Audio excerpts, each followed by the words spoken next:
السلام عليكم ورحمة الله نحمد الله تعالى ونصلي على رسوله الكريم أما بعد أعوذ بالله من الشيطان الرجيم بسم الله الرحمن الرحيم إنما أشكو بثي وحزني إلى الله صدق الله العظيم আমির হেফাজত বাংলাদেশের আলেমকুল শিরোমণি এদেশের 18 কোটি তৌহিদি জনতার আধ্যাত্মিক রাহবার শাইখুল ইসলাম আল্লামা শাহ মুহিবুল্লাহ বাবুনগরী হাফিজাহুল্লাহ তাআলার আয়োজনে আজ আমাদেরকে এই সম্মাননা প্রদানের উপলক্ষে আয়োজিত সমাবেশে উপস্থিত হযরত উলামায়ে কেরাম, প্রাণপ্রিয় তৌহিদি জনতা, হেফাজতে ইসলাম বাংলাদেশের স্থানীয় ও প্রত্যন্ত অঞ্চল থেকে আগত আমার প্রাণপ্রিয় নেতাকর্মী ভাইয়েরা, সংক্ষিপ্ত কয়েকটি কথা।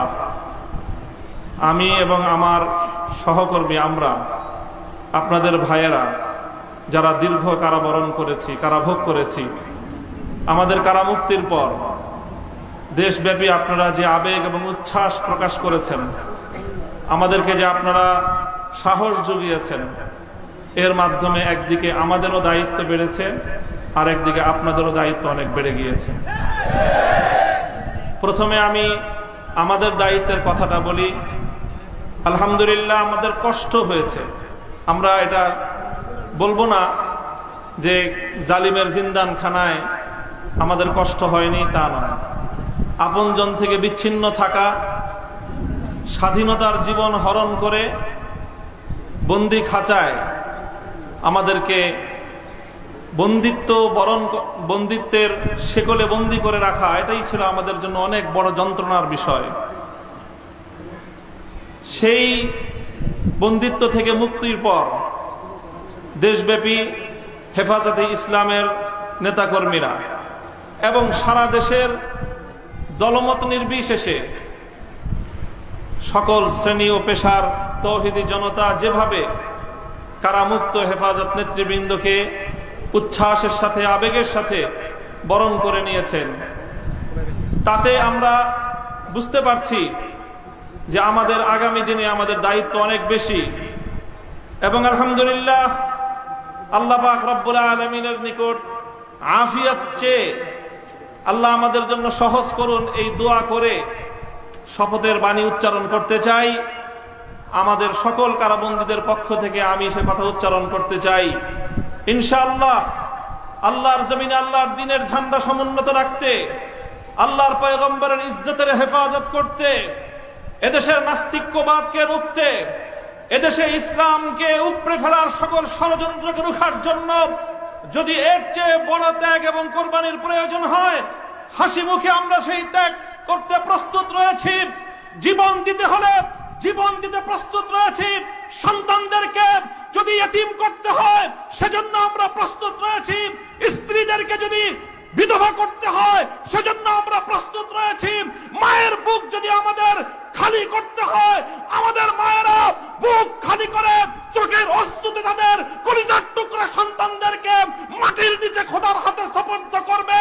কিন্তু ইসলামের জন্য, ইসলামের বিপক্ষ কোন শত্রুর সাথে এক মুহূর্তের জন্য আপোষ করতে প্রস্তুত না।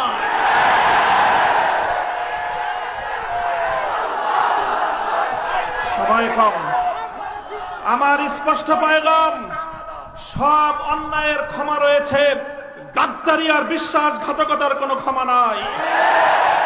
যারা গাদ্দার এবং বিশ্বাসঘাতক হিসেবে পরিচিত হবে, প্রমাণিত হবে, আগামী দিনে তাওহীদি জনতা তাদেরকে ঠাঁই দেবেন না।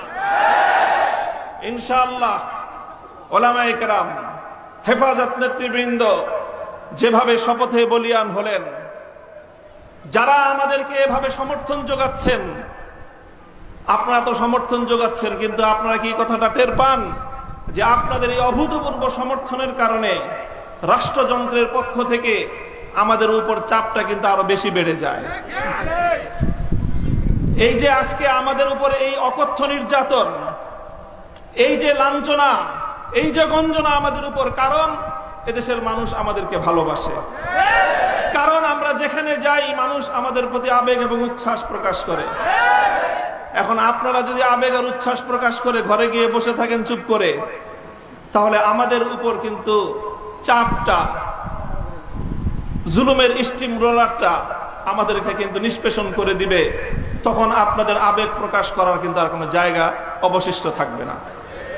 এই জন্য আমি আজ আমাদের আমির, এই জনপদের সকল আলেম ওলামার আমির, এই জনপদের কোটি কোটি তৌহিদি জনতার অবিসংবাদিত আধ্যাত্মিক রাহবার আল্লামা মুহিবুল্লাহ বাবুনগরীর এই মজমাকে সারা দেশের প্রতিনিধিত্বশীল মজমা হিসেবে গ্রহণ করে আমি এ জাতির কাছ থেকে জিজ্ঞাসা করতে চাই, আগামী দিনে ইসলামের কথা বলার অপরাধে, আল্লাহর পয়গম্বরের ইজ্জতের পক্ষে কথা বলার অপরাধে শাপলা চত্বরের আমার ভাইয়ের রক্তে রঞ্জিত শাহাদাতের কথা বলতে গিয়ে হঠাৎ আমার যে সকল সন্তানদের বুকগুলোকে জালিমের বুলেটের আঘাতে ঝাঁঝরা হতে হয়েছে, ব্রাহ্মণবাড়িয়ায় যেভাবে পাখির মতো গুলি করে আমার সন্তানদেরকে শহীদ করা হয়েছে, সেই সন্তানদের পক্ষে কথা বলতে গিয়ে আমাদের কণ্ঠ যদি আবার চেপে ধরবার চেষ্টা করা হয়,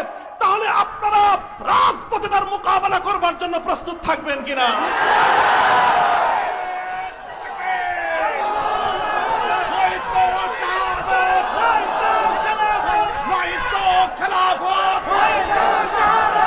সংগ্রামী সাথী ও বন্ধুগণ,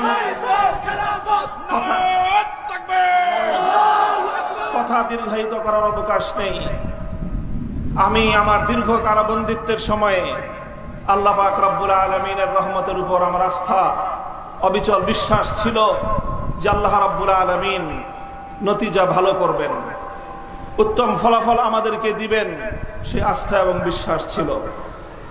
প্রথম দিকে যখন আমাদের মরহুম আমির হেফাজত আল্লামা জুনায়েদ বাবুনগরী হাফিজাহুল্লাহ তাআলা, তাকে আমরা জীবিত রেখে কারাগারে বন্দী হয়েছিলাম, তার উপর একটা বড় আমাদের আস্থা ছিল যে তিনি ইনশাআল্লাহ এই বন্দী মজলুম আলেমদের জন্য, শহীদ আমাদের সন্তানদের জন্য, ব্রাহ্মণবাড়িয়ায় নির্বিচারে হত্যাকাণ্ডের শিকার আমার শহীদ ভাইদের এই হত্যার বিচার আমাদের এই জন্মভূমিতে প্রতিষ্ঠিত করবার জন্য তিনি বলিষ্ঠ ভূমিকা পালন করবেন। আমাদের কারাবন্দীদের পক্ষে তিনি জাতিকে, জনমতকে সংগঠিত করবার জন্য বলিষ্ঠ ভূমিকা রাখবেন। কিন্তু আল্লাহ রাব্বুল আলামিনের ফয়সালা ছিল ভিন্ন কিছু। আমরা কারাবন্দী হওয়ার কিছুদিনের মধ্যেই সেই মর্মান্তিক শোক সংবাদটিও আমাদেরকে সহ্য করতে হয়েছে। আল্লামা জুনায়েদ বাবুনগরী রাহিমাহুল্লাহ তাআলা শাহাদাত বরণ করেছেন। আল্লামা জুনায়েদ বাবুনগরী শাহাদাত বরণ করেছেন। এরপরে অধীর উৎকণ্ঠা নিয়ে অপেক্ষার প্রহর গুনছিলাম যে আমাদের আস্থার এই মঞ্চে কে বসবেন। যখন জানতে পারলাম ওলি ইবনে ওলি, এ জাতির শ্রেষ্ঠ সন্তান, আস্থার মূর্ত প্রতীক আল্লামা শাহ মুহিবুল্লাহ বাবুনগরী হাফিজাহুল্লাহ তাআলা ইমারতের এই ঝান্ডা তিনি নিজ হাতে তুলে নিয়েছেন, সিজদায় শুকর আদায় করেছি, আস্থায় বুক বেঁধেছি যে ইনশাআল্লাহ একদিকে তিনি আরশের মালিকের সঙ্গে রাতের বেলায় চোখের অশ্রু ছেড়ে তিনি এই সংকট উত্তরণের জন্য আল্লাহ পাক রব্বুল আলামিনের সাহায্যকে জমিনে টেনে আনবার জন্য চেষ্টা করবেন। অপরদিকে তিনি জীবন দিবেন, কিন্তু কোন জালিমের রক্তচক্ষুকে পরোয়া করবেন না, কোন জালিমের সামনে তিনি মাথা নোয়াবেন না। এই আস্থা ছিল এবং আলহামদুলিল্লাহ আমার উপলব্ধি হলো এই, যতটুকু আস্থা সূচনাতে ছিল আজ পর্যন্ত আমরা আমাদের আমির হেফাজতের থেকে তার আচার আচরণ, তার ভূমিকা আমাদের আস্থার চেয়ে বহুগুণ বেশি পেয়েছি। আমাদের আমির আল্লাহর পক্ষ থেকে আমাদের জন্য অনেক বড় নিয়ামত। ইনশাআল্লাহ আমির হেফাজতের হাতকে যদি আমরা এভাবে শক্তিশালী রাখতে পারি, এদেশে আমাদেরকে জুলুম করতে পারবে, আমাদেরকে গুলি করে হত্যা করতে পারবে, কারাগারগুলোকে আমাদেরকে দিয়ে ভরপুর করতে পারবে। বাংলাদেশে কারাগারে সর্বমোট আসন হলো 70,000। কয় হাজার? আমরা শাপলা চত্বরে গিয়েছিলাম, কমপক্ষে হলো 20 থেকে 25 লক্ষ। 70,000 হেফাজতের কর্মীরা কারাবন্দী হবে, কিন্তু জালেমের সামনে মাথা নোয়াবে না। এই দেশের 1 ইঞ্চি মাটি নাস্তিক্যবাদ এবং ইসলাম বিদ্বেষের জন্য কারো হাতে ইজারা দেবে না ইনশাআল্লাহ। আল্লাহ পাক আমাদের সকলকে তৌফিক দান করুন, কবুল করুন। আমাদের আমির হেফাজত সহ আকাবিরিনদেরকে আল্লাহ পাক দীর্ঘ নেক হায়াত দান করুন। ওয়া আখিরু দাওয়ানা আলহামদুলিল্লাহি রাব্বিল আলামিন। আসসালামু আলাইকুম ওয়া রাহমাতুল্লাহ।